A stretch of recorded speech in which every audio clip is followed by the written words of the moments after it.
मना पाप संकल्प सोडून द्यावा, मना सत्य संकल्प जीवी धरावा.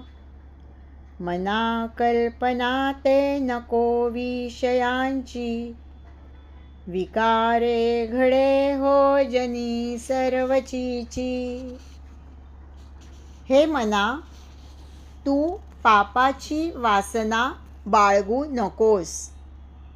नेहमीच अंतिम सत्य असलेल्या त्या ईश्वराच्या प्राप्तीचीच इच्छा धर. विषय विकारांमध्ये सुख दडलेले आहे अशी चुकीची कल्पना करून घेऊ नकोस. त्या विषय विकारांमध्ये बुडाल्यास जगात छिथूच होते.